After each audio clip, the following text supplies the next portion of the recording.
ishusho yawe mana reka ngushimire kadi umva ahubwo baramugorora bakamugira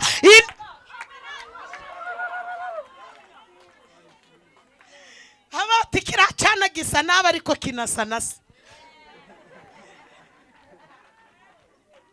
barokore ngiye kubabwira ikintu gikomeye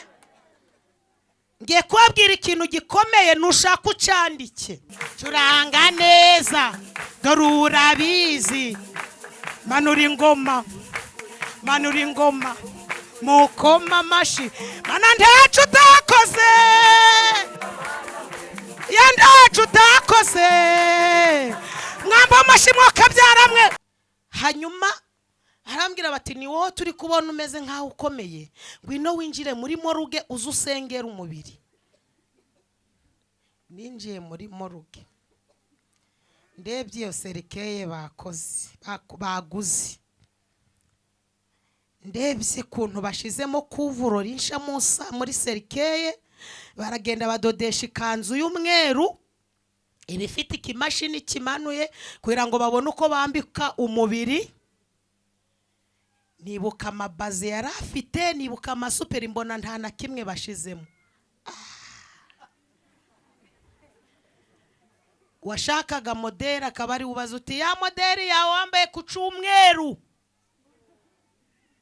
ya mbona nta na kimwe bashizemo iby'Imana idukorera bizarangirira aha ku isi aya mazu dufite Musanze ni Kigali bizarangirira aha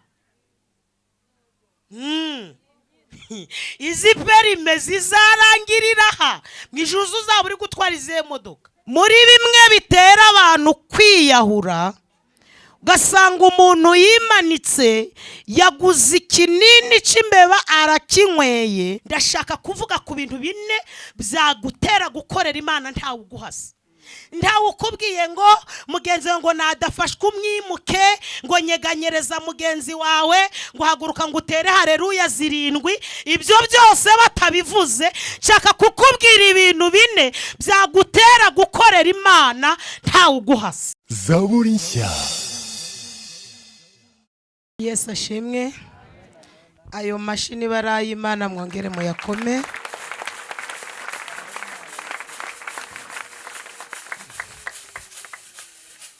Abavuze impundu bazivugije gake.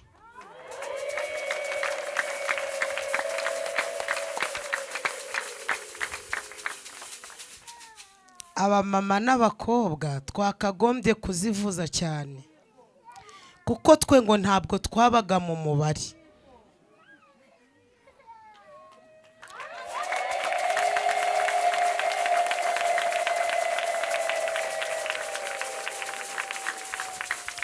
Uretse Yesu wo kabyara uherutse kuduha agaciro ngo ntako twagiraga.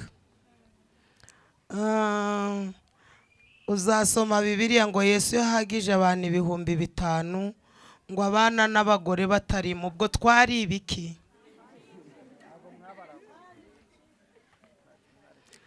Abagabo ngo babaga bari mu ihema, abagore nabo bari inyuma y'ihema bagatega amatwi. Hanyuma abagabo basohoka, abagore bakababwira bati muvuganye nayo ngwiki, ibabwiye ngwiki, bababesha bababwiza ukuri. Ariko turashimira Yesu muri bimwe yakoze abatagiraga agaciro nibo yahaye agaciro, abataragiraga ijambo nibo yahaye ijambo. Amaze kwemera kuza kuducungura,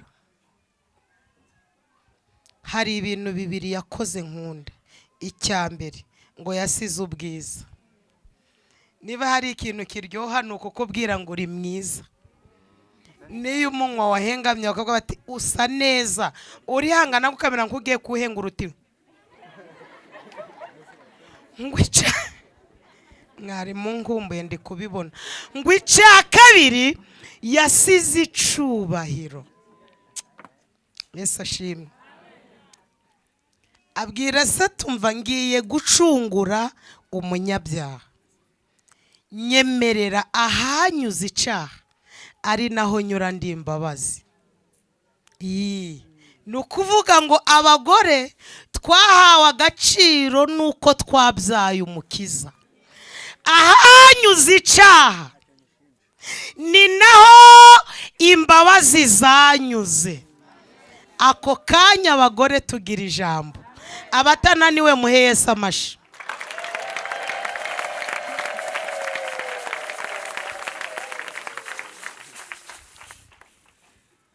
Nshimiye Imana data wa twese yandinze kandi namwe ikabarinda.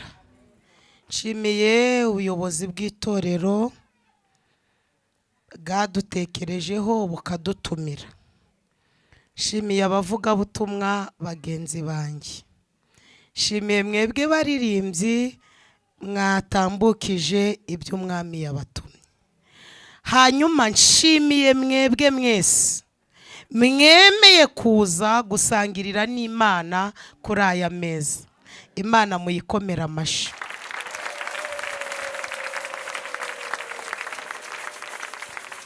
Nitwa Vestine Nyirapasika. Ubwo ndi kwibwira abashitsi kuko hano SEGEEM si ubwa mbere.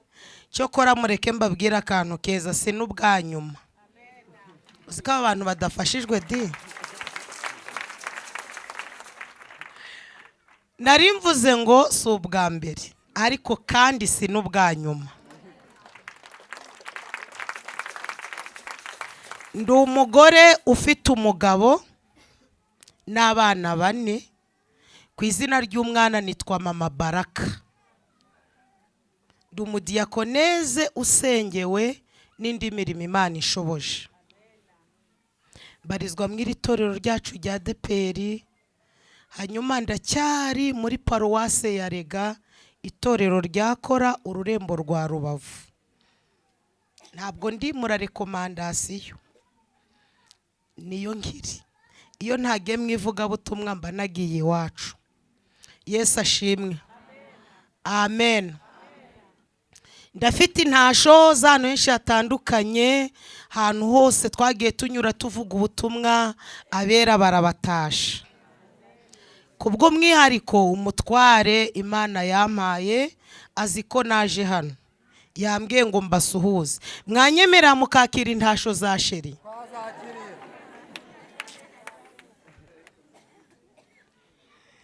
Yewe twariye, Imana yavuganye natwe.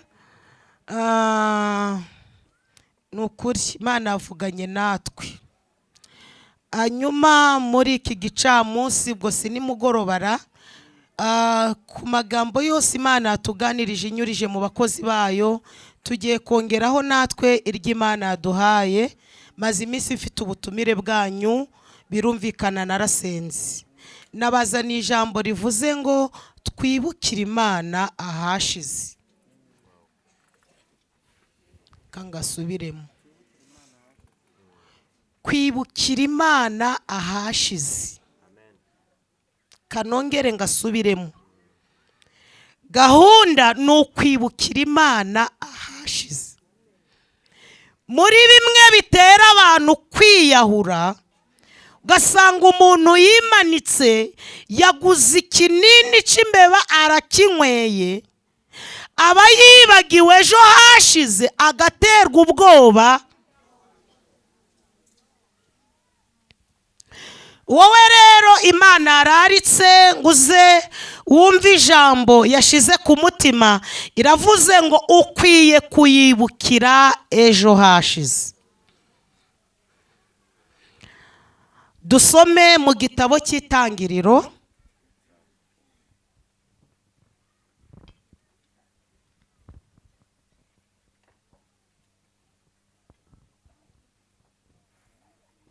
Ibice 22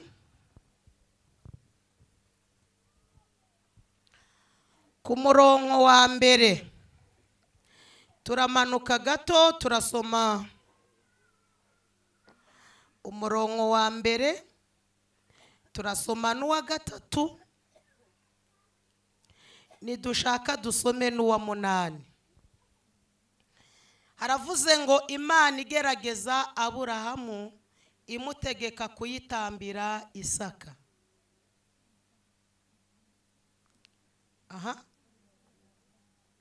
Kadusubiremo. Imana igerageza Aburahamu imutegeka kuyitambira Isaka. Hanyuma y'ibyo Imana igerageza Aburahamu, iramuhamagara iti Aburahamu, aritaba ati karame. 2, iramubwira iti jyana umwana wawe w'ikinege ukunda Isaka, ujye mu gihugu cy'Imoriya, umutambireyo ku musozi ndi bukubwire, abigitambo coswa.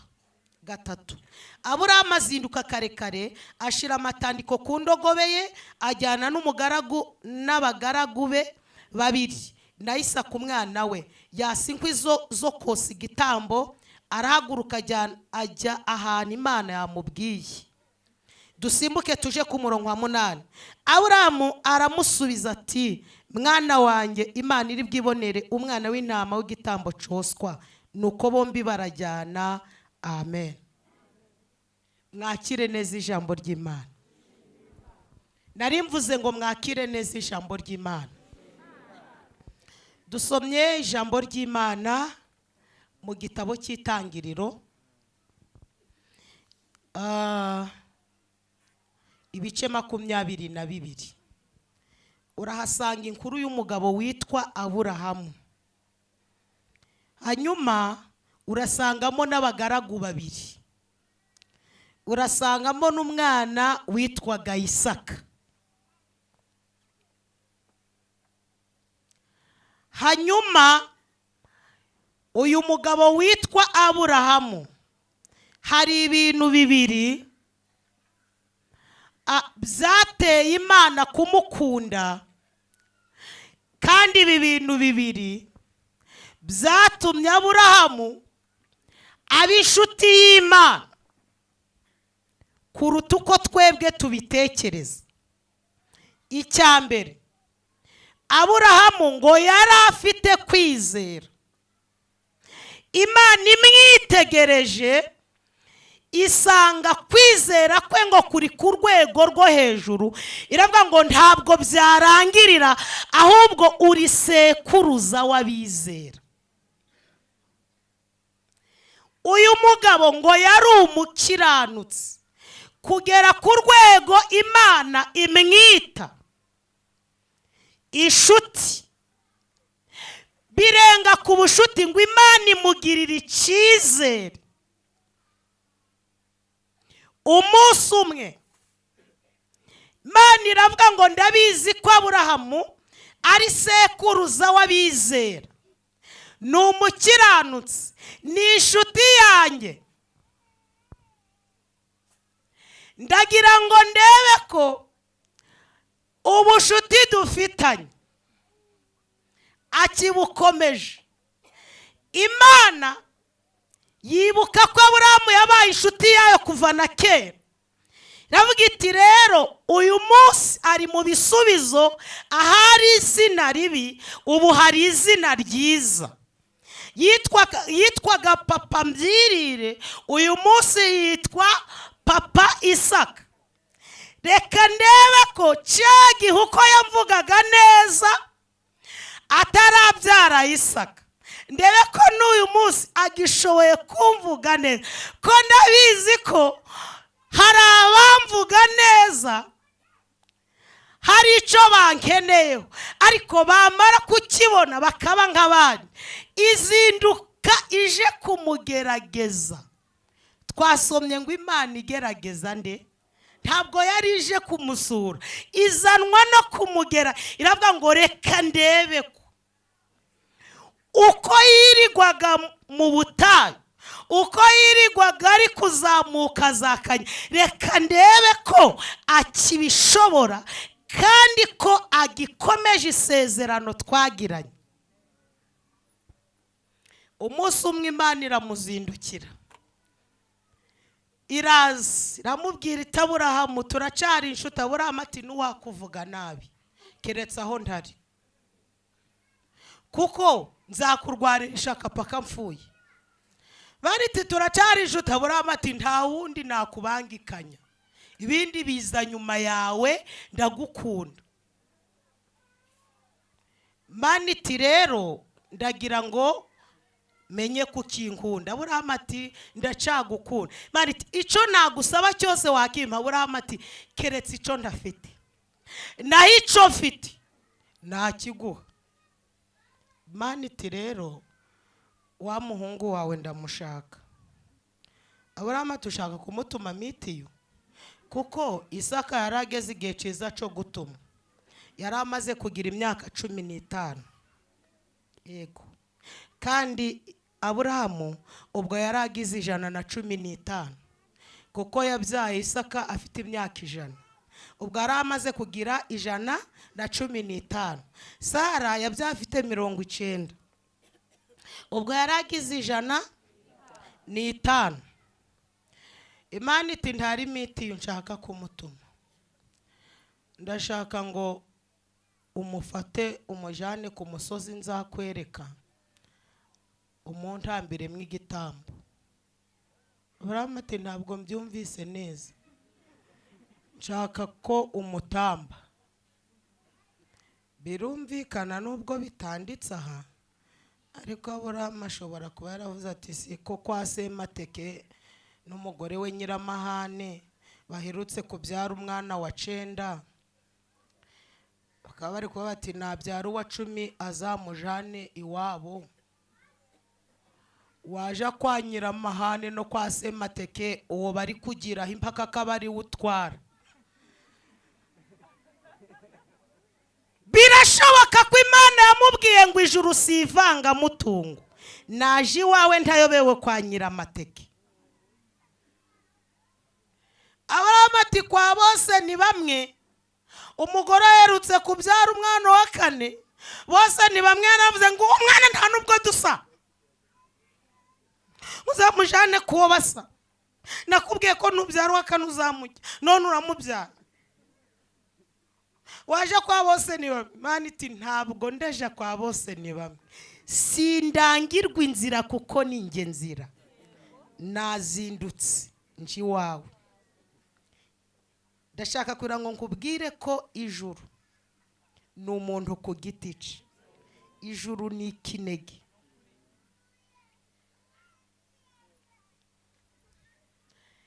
Aburahamu yibukira Imana hashize asubiza ubwenge ku gihe yibuka atarabona Isaka yibuka ko imbaraga ze atari zo zakoze ibyo ngo abone Isaka yibuka ko kuba Isaka yaraje atari amafaranga yagiye kumugura mu isoko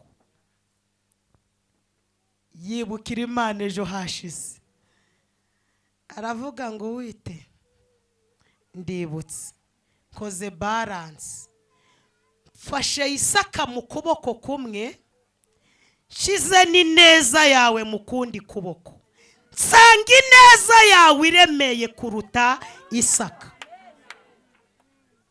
ngoze balance nsanga igisubizo kitarusha agaciro utanga ibisubizo nsanze igisubizo ndarakibona nari kumwe nawe aho kugira ngo ngutakaze utanga ibisubizo ngomba gufata ibisubizo kuko nubundi tanga igisubizo turacari ku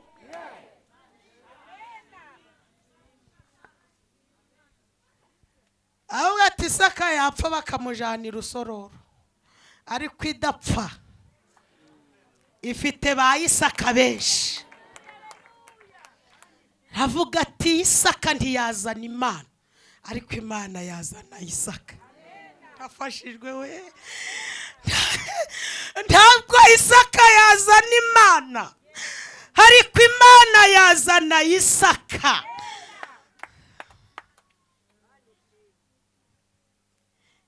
lati hondezne aravuga ngo ntabwo igisubizo cyaremera kuruta utanga ibisubizo aravuga ati Isaka yampemukira ariko Imana ntihemuka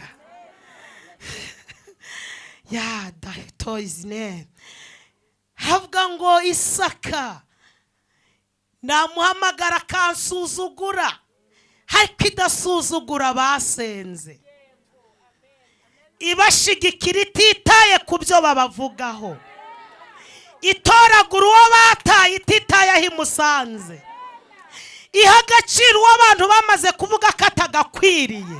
Nkwiye kuyiha uburemere kuruta igisubizo cyasaza. Aravuga ngo wite ntaco wansaba ngo nkwime, ntaco wigeze unyima, wampinduriye izina, buri wese amfasheho ijambo, niweho wansubije agaciro, ibyo kunyambura agaciro bikabakaba, ni wowe watokoje ibyari bikanuye amaso ngo nsebe. Ntabwo nakubabaza. Havuga ati kandi kuba umpamagaye Sara adahari ni ubushuti mfitanye nawe. Sara yasanze nge nawe turi inshuti, Sara napfuye nge nawe twaba inshuti.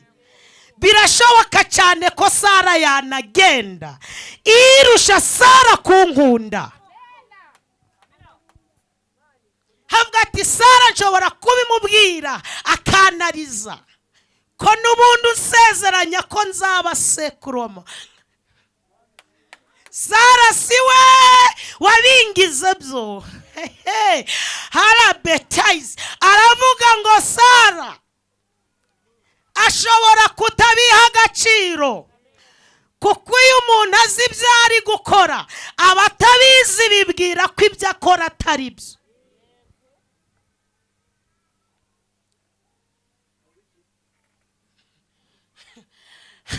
Iyo umuntu azi ibyo ari gukora abatabizi bibwira ko ibyo akora atari byo. Abantu bavuga ko udashobotse kubera ko bashaka kugukoresha ibidashobotse wowe ushaka gukora ibishobotse. Sinzi niba mubyumvise.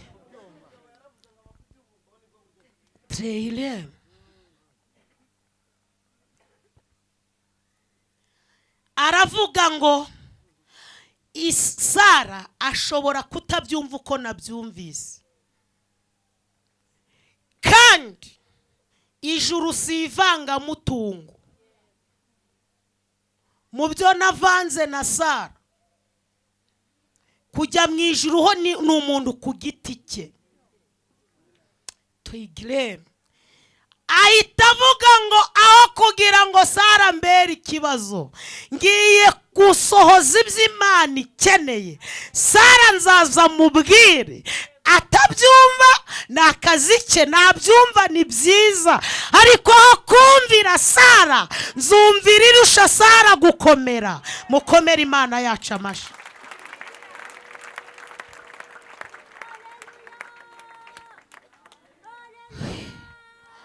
Barokore, ngiye kubabwira ikintu gikomeye, nushaka ucandike. Iby'Imana idukorera bizasigara aha ku isi. Aya mabaze, aya nambaye azasigara. Mwayiriya misi napfusha umudamu inshuti yanjye w'i Rubavu, hanyuma arambwira bati ni wowe turi kubona umeze nkaho ukomeye, ngwino winjire muri moruge uze usengera umubiri. Ninjiye muri moruge, ndebye iyo serikeye baguze, ndebye kuntu bashizemo kuvuro rinsha musa muri serikeye, baragenda badodesha ikanzu y'umweru ibifite ikimashini kimanuye kugira ngo babone uko bambika umubiri. Nibuka amabaze yari afite, nibuka amasuperi, mbona nta na kimwe bashizemo. Washakaga moderi akaba ari ubaza uti ya moderi yawe wambaye ku cyumweru.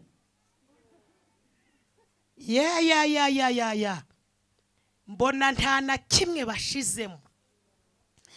iby'Imana idukorera bizarangirira aha ku isi. Aya mazu dufite i Musanze n'i Kigali bizarangirira aha. Izi perime zizarangirira aha. Mu ijuru uzaba uri gutwara izihe modoka? Izi nkweto duhinduranya nkumva ngo nshakira ngo za nkweto ngo zijanye na yakanzu bizasigara. Ariko nyumva ibyo dukorera Imana tuzagendana nabyo. Ndafashijwe, ibyo dukorera Imana tuzagendana nabyo. Reshilem hedine olem, byo dukorera Imana tuzagendana nabyo. Abarahinduka kubera ko nabwirije sejemu, amakamba nzagendana nayo. Siko mutanyumvise di? Kandi kahanu iby'Imana idukorera bizasigara. Izi modoka iduha zizasigara, ariko ibyo tuyikorera tuzagendana nabyo. Yikomera amashini butarusha.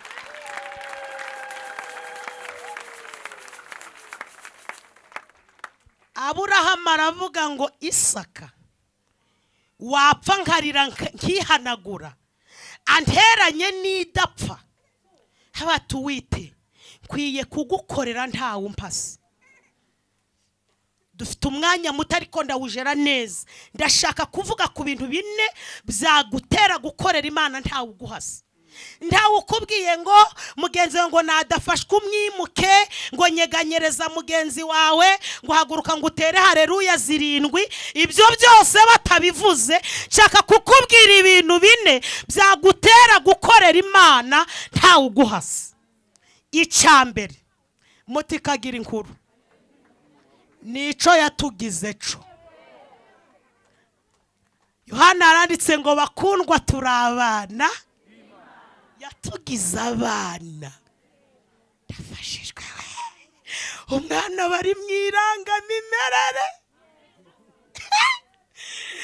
Umwana uko yakwitwara kose ntabwo bamuhanagura mwiranga mimere, ahubwo baramugorora bakamugira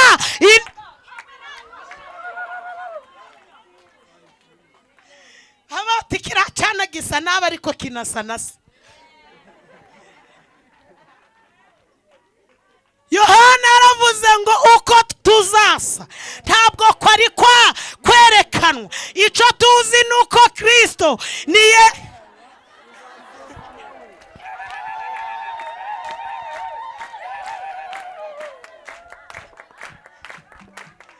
tuzasa nawe.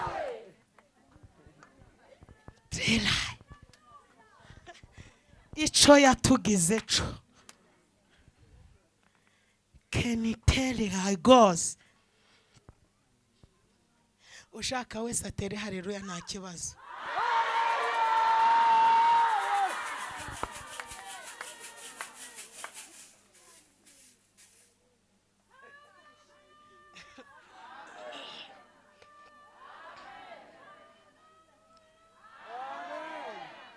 Wayitera uhagurutse se.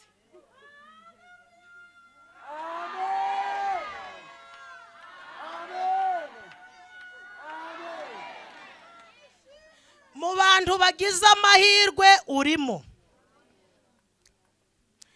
kuko mbonye wari uri guherezwa umutsima ariko umuyaga ugahuha,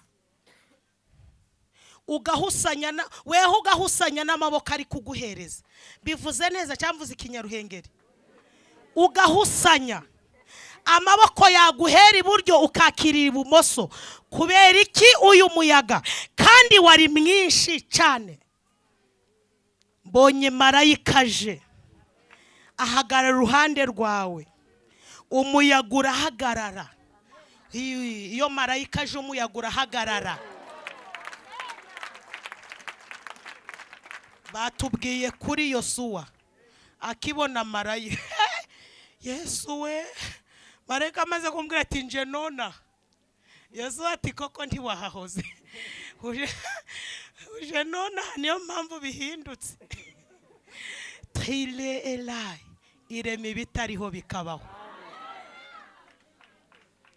mbonye wakiriye Imana irambwira ngo uburiri wararagaho kubera umubabaro wowe ufite uburiri bwaratose burenga gutoha ibyo wiyoroshe biratoha bihinduka igishanga ariko mbonye marayika aje atega umugongo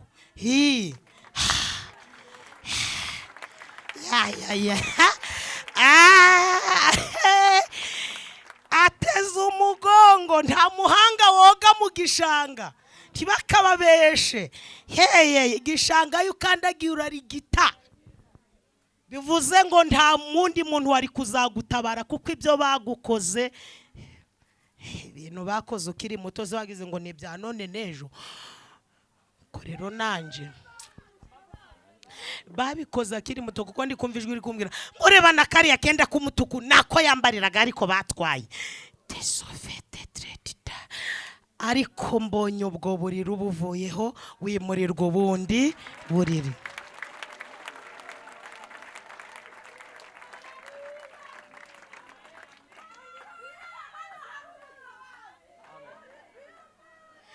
hanyuma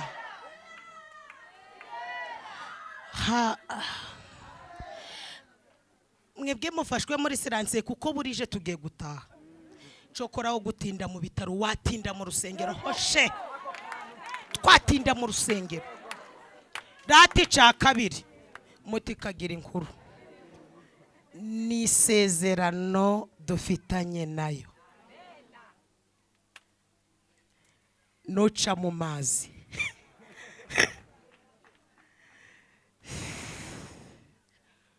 noca mu muriro uzagutwika gute sina ba Sadurake na ba Meshake na Bedenego umuriro wararebanye nabo kagira isoni baherutse kuwugeramo ngo basanga Yesu aho yerekeje ukuboko ati umuriro akaba ari hugana ngo haberemo igisirimba utakina kwigisirimba nico catumye Nebukadinezari ngo agira amatsiko ati ko ndi kumva za kitari akumva ati uzi kurinda mana yewe mana mana amasharihe mana curanga neza dore urabizi manura ingoma mukoma amashi mana ntacu utakoze yandacu utakoze mwamba amashi mwokabyara mwe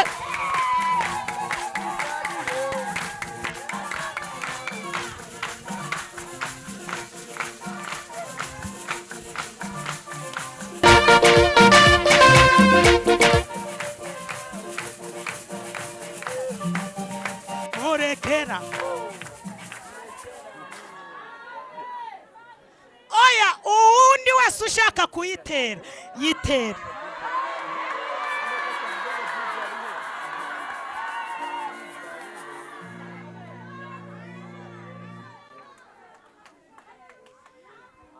niba ari uko kino gihande kiri gufashwa cyane haguruka uko kuva kusenga ukarota nabi kandi wasinze uyu mudayimoni uza kukwihebeshereza mu nzozi ntazagaruka ukundi ntabwo uri icumbi ry'abazimu gutese irango yo mu muryango ubu tuvugana Imana yice gasenga waba wanirije ubusa waje kuruta ukarota nabi yego Kristo uwugiriye neza ni uba umwanzi wawe se koko ugerageza kwitwararika waje kuruka barabiza Imana irambwiye ngo igukuyeho ibyagukurikiranaga byo mu muryango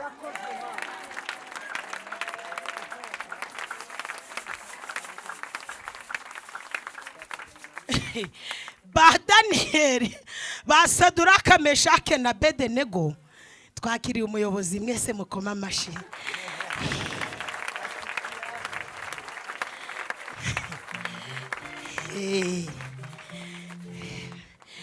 Noneho ngo ababajugunye, Yesu yadirije ari kuberekezaho amaboko ati, umuriro guti bose turabibonye, amina. Iyo igiye gutabara umukiranutsi, ibyaremwe byose bitiza amatwi.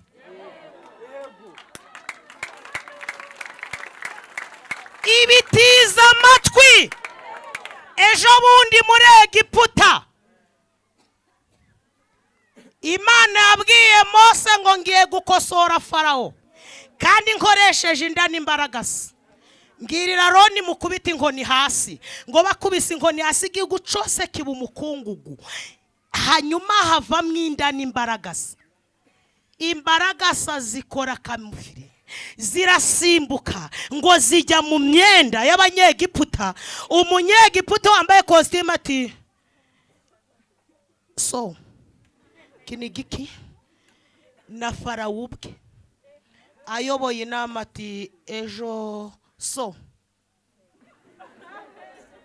aturage bati, wamuniga nawe zimugezeho.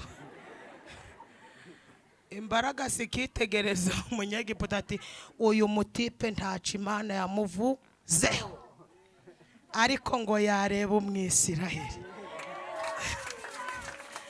Kavuga iti, nubwo yambaye bodaboda, iyamuhamagaye niyidutegeka. Nubona ko nibagiwe, Yesu uzanyibutse bya byuya byawe wabize ku bwanjye. Ari mu biti, wari mu biti nijoro, kubw'ibyaha byanjye byaragushenjaguye pe nkuruba.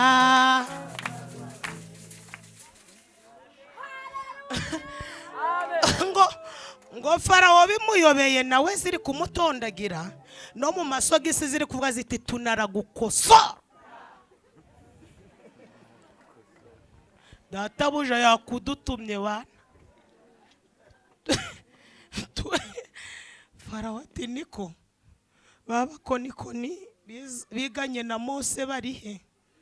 Ko ngo Mose yari yariganye n'abakonikoni, bari barize mu ishuri ry'ubukonikoni. Ariko nubwo yiganye nabo, uwacu yavuze ko mu ishuri biga ubumenyi.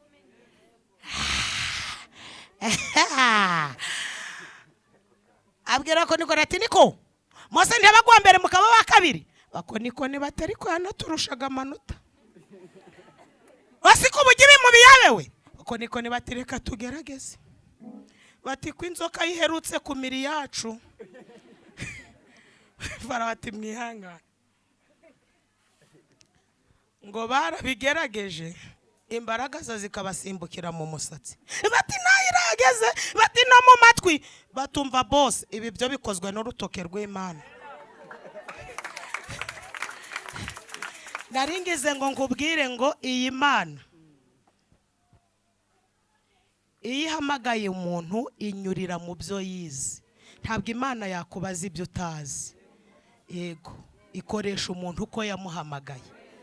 Kuko Mose impamvu yamubwiye ngo ajane n'Abisiraheli, kwa kundi Imana yamubwiye ngo fata iyi nkono yijane, yari yarize mu ishuri ry'ubukonikoni.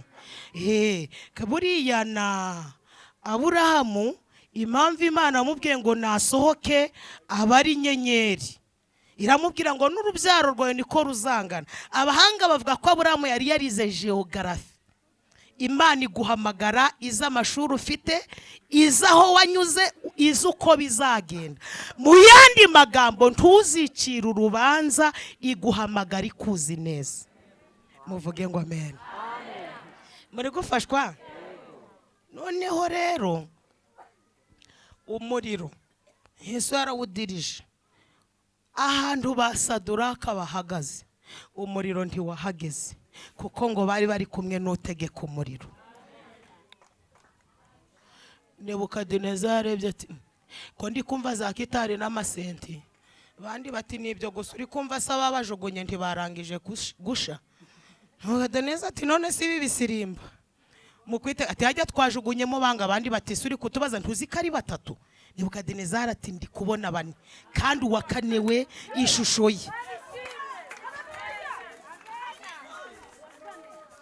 Aratangira ati mwanyemerera mugasohoka. Basadura mwanyemerera, bati dusigaje kuririmba indirimbo imwe, bati iri muri twebwe ikibitubwira n'imirimo yo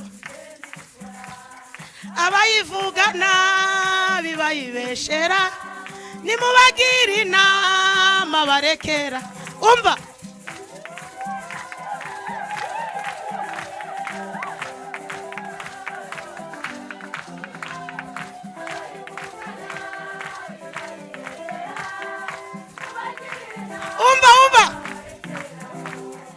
Satani yaduteranije n'Imana irashishoza ntiyabyemera, tumuntu wanjye ndamukomeraho, abavuga ko yadutaye barabesha cyane, murekeraho.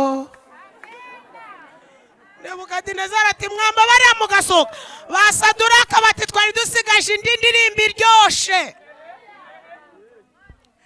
Mana wangiriye neza, Mana nanjye ndagura daralatata, ntabwo wandemanya amahembe cyangwa ngo undemane umuri. Daralatata wandemye mu ishusho yawe, Mana reka ngucinyira akadi. Umva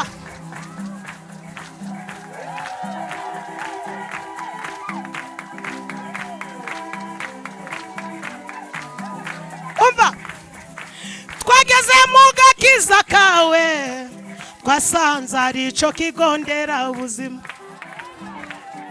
abari bishwa na bwaki ibyaha barabasize ubaha imibereho ya, abatari bazi kwambara neza murekeraho.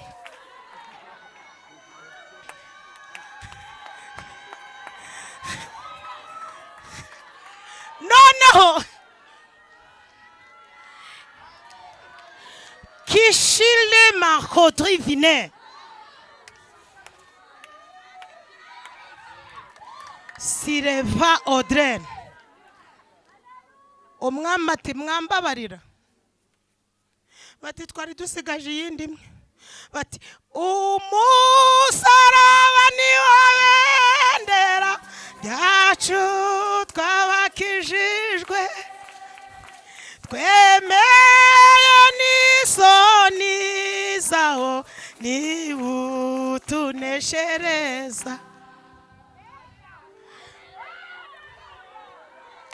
Ati niko ntabwo mwasohoka, bati twari dusigaje ikindi gitero cy'indirimbo.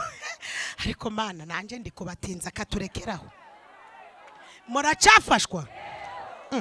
None ubwo nzagaruke kuwa mbere.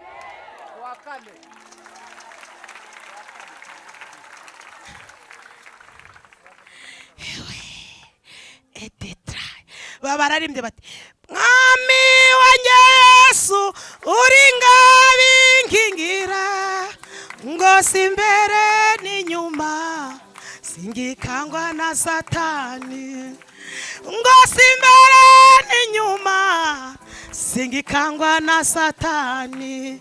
Umva Satani kuko ari umwanzi andeza ibibazo byinshi, ubupfubyi no kwigunga, ubukene ndetse n'indwara, gupfusha no kwiganyira, abanzi bahagurutse kundwanya, ariko ijambo ryawe rikankomeza umutima, mwami wanjye Yesu uri ngabinkingira. Mana ishimwe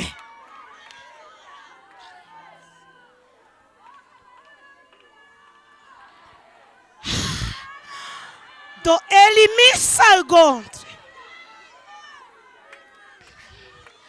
Hari igihe mba ndi hano ku ruhimbi havuga nti impanda izavuga Yesu asange ndi kumuvuga neza.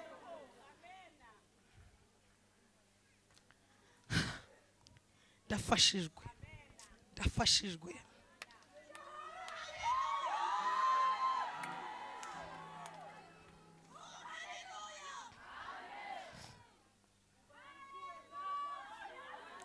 mureke tuvuge icya gatatu cyadutera gukorera Imana ntawe uduhase. Cya gatatu aho itugejeje uyu munsi hararutejo.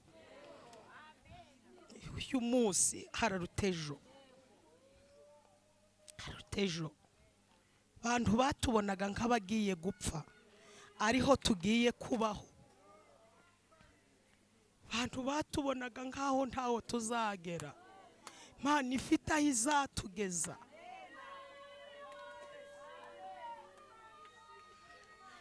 Baturebera muri kavukire. Imana inyuranya amaboko itesha agaciro kavukire, agaciro icyo tuzabaco.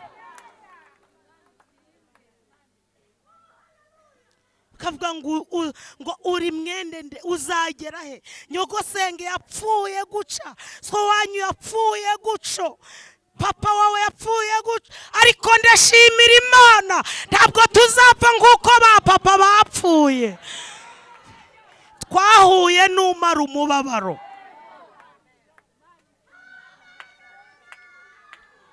Twahuye n'umara umubabaro.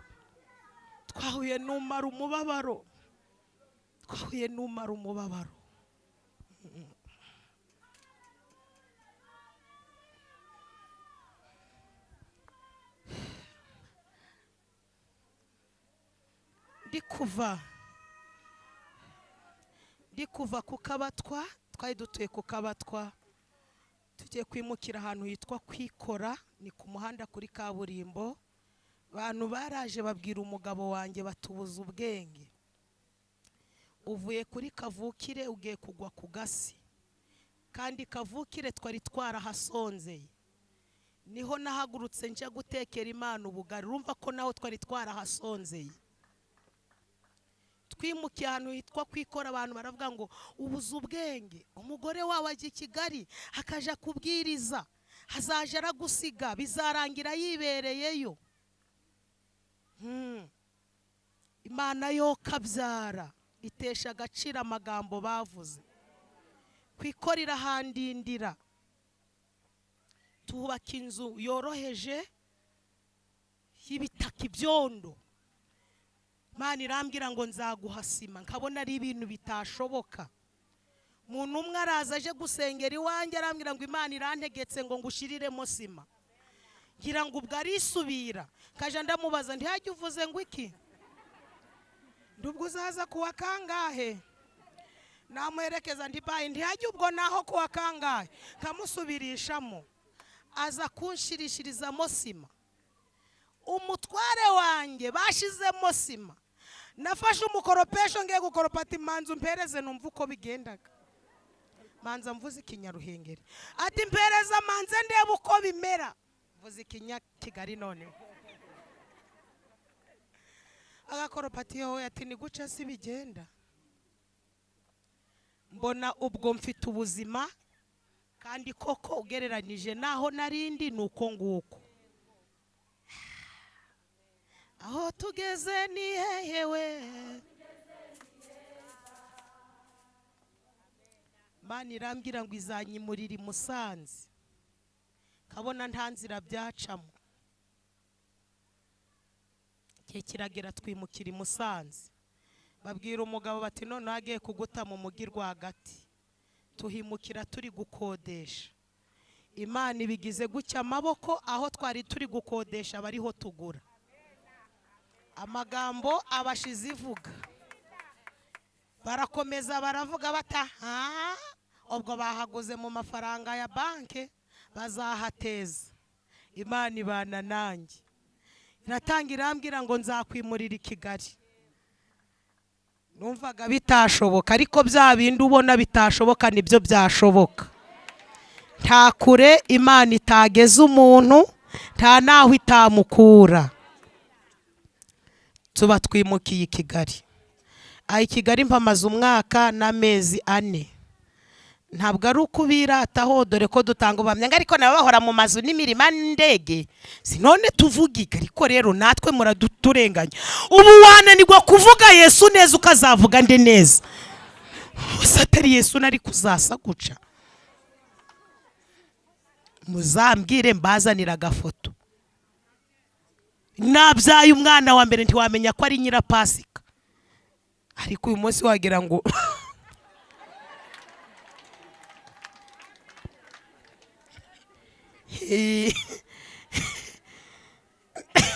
nategaga igitambara nkakigeza. Ariko uyu munsi urabona nubwo ntambaye neza cyane ariko nagerageje.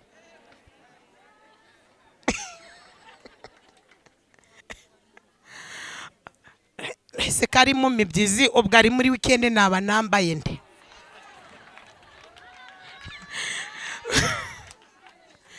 Iyo tubivuze rero usanga bari ariko rero ngo nabahora ngo none si tuvu Yesu yatugiriye neza. Naho atugejeje bidutera kumukorera ntawe uduhase. Maze umwaka n'amezi 3. Ngiye kuzuza amezi 4, ubwo umwaka n'amezi 4. Ariko yerutse kunkubita ikibanza hari ahitwa mu Makawa, na ahantu heza. Wowe harimo n'inzu.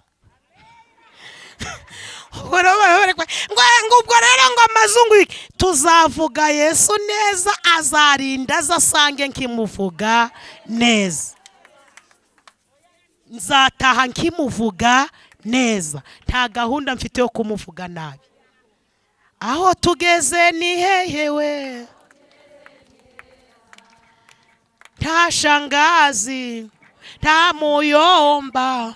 Mana warakoze, Mana we, biducanze urabicangura. Tugira abajene, tugira ibibongi, dutuzi Kigali, turiho neza. Mana ntacu utakoze, duha igihugu ciza, dutuye Kigali muri ADEPR turaharindiwe. Mva ntacu utakoze, nta mashimu gikoma disi mwarambiwe.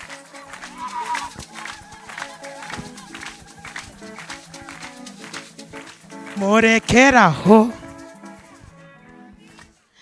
Haleluya. Aho atugejeje mbabwira icyakane, aho azatugeza. Mureke dusenge Imana. Cred notify again. Amasengesho n'umugezi udakama aho uturuka, utuzura aho ujya. Bivuze neza, n'umugezi udakama kandi aho ujya ntiwuzura.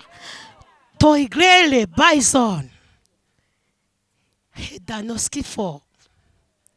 Tuzasenga kuwa mbere, kuwa kane, ku cyumweru, kuwa kabiri, guco.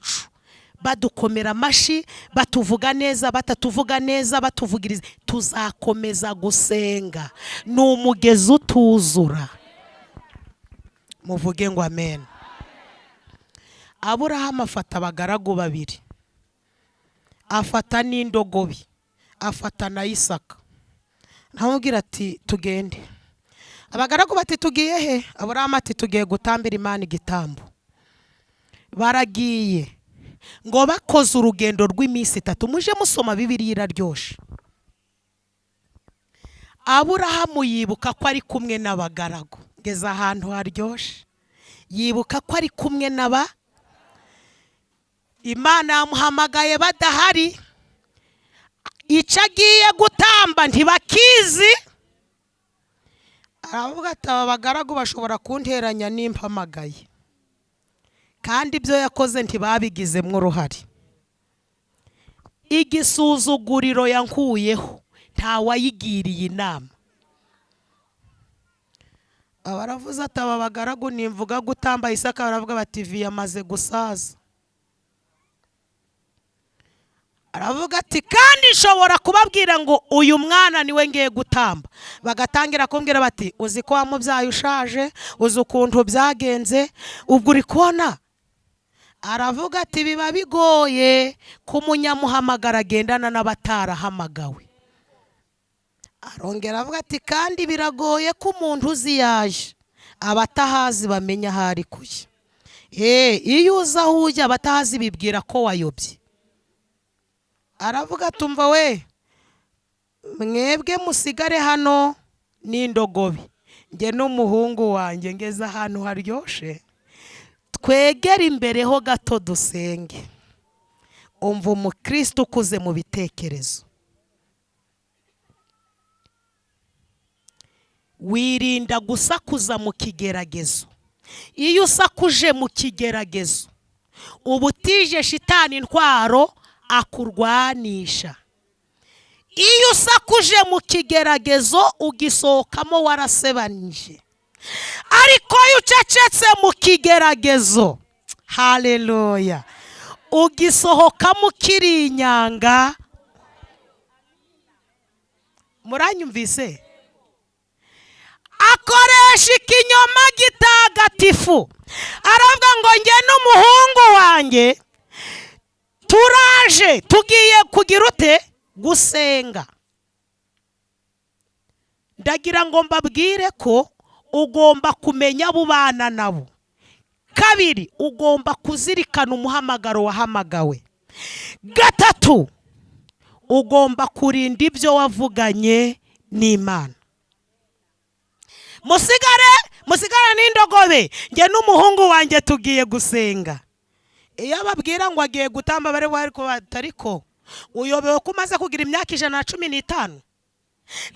Sara uyobewe ko nta wundi mwana azabyara. Ubu si uwo mwana ko ari umujyambere wo kaba umujyanyuma. Kawe banke ndiyaguha amafaranga. Bagusoneye umuganda. Urumva umarereta iki? Bari kumubwira ko ari we batamba kandi ntiyari kunezeza iyamuhamagaye. Aravuga ngo musigare murokore. Hari aho tugera tugakoresha ikinyoma gitagatifu tukambuka tugasingira ibyo Kristo yatubikiye. Muvuge ngo amen. Ikinyoma gitagatifu dufite iminota mike ariko reka mbabwireho gato. Uwitwa Rahaba aherutse kugikoresha. Abatasi mikrofone wagira ngo no sinzi ukuntu bari kwijya urwarara. Abatasi binjiye kubera ko ariko habaga kamera zireba ibyinjira ndetse n'ibisohoka. Kamera yerekanye ko hari abantu binjiye. Umwami w'Iyeriko araza abaza Rahabu ati ko kamera itwereka ko hari abagabo binjiye iwawe kandi baje gutata, ntitwereke ko basohotse. Rahabu ati Imana ndagatwikisha pure Imana, ndagakubita Imana ishoka. Mureke mbabwire izi kamera zanyu zishobora kuba zarapfatega umwami Yesu. Uzi ko kamera zanyu zapfuye? Umwami ati kubereke kamera zireba ibyinjira ntizibana ibisohoka. Uzi ko binje bakanahita banasohoka. Izo kamera mwongere muzikoresha. Abakoresheje ikinyoma gitaga Cokora arangije abwira abatasi ati mubonye urugamba ndwanye kandi mfite amakuru ko iki gihugu databuja wo mu ijuru yakibemereye. Iki kinyoma nkoresheje namwe mugomba kugishakira ibihembo. Monsigere ikimenyetso. Bandi bati koko nibyo. Mbabwira undi wakoresha ikinyoma gitagatifu uwitwa Dawidi ageze mu Bafilisitiya. Nosi yari umusazi. Ntabwo zikakisha yavuze ati iki gisazi mugikura Dawidi muzi yambaye costume. Abandi bati nduri kubona ko amatwara ya Dawidi. akisha ati ntabwo yari Dawidi, kubera ko abafilisitiya bamurebaga nk'abenda kumwica, bati nje nshinge ukuntu yatwikiye intwari Goliyati, ndamurya n'amenyo ndakurura amatwi. Dawidi ati mwami Yesu sezerera umugaragu wawe ntahe. Imana iti ntabwo igihe cyari cyagera. Dawidi ati noneho mpinduka akanyoni. Imana iti oya, waba ungiriye inama kandi ntagirwa inama. Dawidi ati noneho mbagasaza. Imana iti ndi kukubwira ko nta muntu umbwira ibyo nkora. Dawidi ati none bigende bite? Imana iti mfite inzira igihumbi, ndacyafite viyerije. Imana ifite viyerije, aho yanyuze Nyirapasika akabyara izanyura ahandi Kristina abyare. Abakubwira ngo byararangiye babwire ko n'ubundi atari bo babitangije. None akisha ati munkurire iki gisazi hano. Baravuga ati ariko nubwo mubwiye ngo ni igisazi. Dawidi nawe ngo akamanura inkonda agashwanyaguza urugi. Ab'umusazi bamukuye aho bamwirukanye abagiye mu buvumo bwitwa Adulamu, ahita yandika ngo ibyago n'amakuba ku mukiranutsi ni byinshi, ariko Uwiteka mukiza. Arongera ngo iyaba Uwiteka atari we wari mu ruhande, ubwo ababisha baduhagurukiraga baba baratumize. Mutananiwe mwakomera Imana amashi. Aburahamu aravuga ngo njye n'umugaragu wanjye, ndi kubibona koko bwije, njye n'umugaragu wanjye mureke, njye n'umuhungu wanjye mureke twegere imbere dusenge. Abagaragu ngo bageze imbere gato, Isaka aramaze kugira ubwenge. Aravuga ati papa ko ndi kubona uzi ko umaze gusaza, ndi kubona umusho nkabona n'ingwe ngizi ndazikoreye. Umwana w'intama w'igitambare he Isara twasomye ku murongo w'8. Isara amubwira ngo mwana wa Imana iri bwishakire, iyakumpaye Sara nta bimenyetso, kurebera Imana hashize, iyakuye ibishoboka mu bitari kuzashoboka, ahari agasi yaharemye ubutaka, iyakenyuruje abami kankenyeza, iri bwishakire. Bwira umutima ngo iri bwishakire. Iyandinze guseba cagiye, uyu munsi si igisebo camfata. Iri bwishakire. Ngo baragenda bageza aho Imana yamubwiye. Aburahamu atagrene yubaka igicaniro, arangije afata Isaka ngo aramuboha. Aramubwira ngo mwana wa ni wowe ngiye gutamba. Igihe akimuboha, Imana avuga iti mbonye umugabo uzirikana ineza yanjye, ukibuka aho namukuye.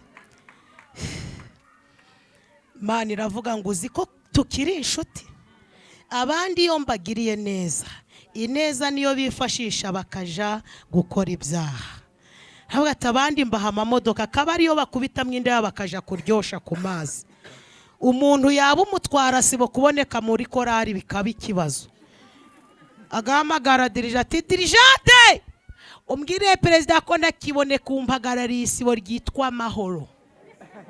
Ubwo ngo arakaze mureke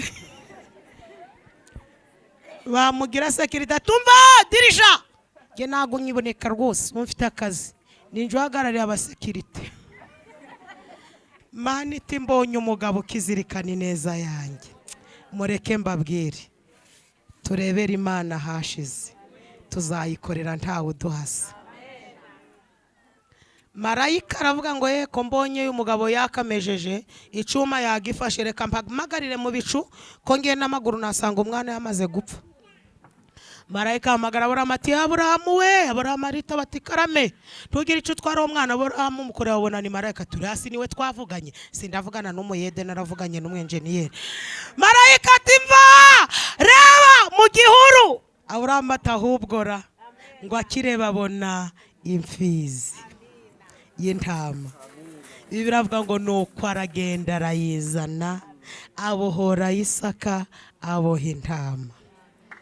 Byashushanyaga iki? Iriya ntama ni Kristo. Turashima Kristo kuko amaraso ya Isaka ntiyari kuducungura. naringize ngo tubwire Imana ngo Mana duhe imbaraga zidushoboza kwibuka ejo hashize, ku buryo tukubera umuyoboro mwiza unyurizamo ibyawe ugakora icyo washatse gukora. Aburahamu yashushanyaga imirimo Imana izakora. Haleluya, haleluya. Ubundi abahanga bavuga ko Isaka ashushanya ubuzima bwa Kristo 90%.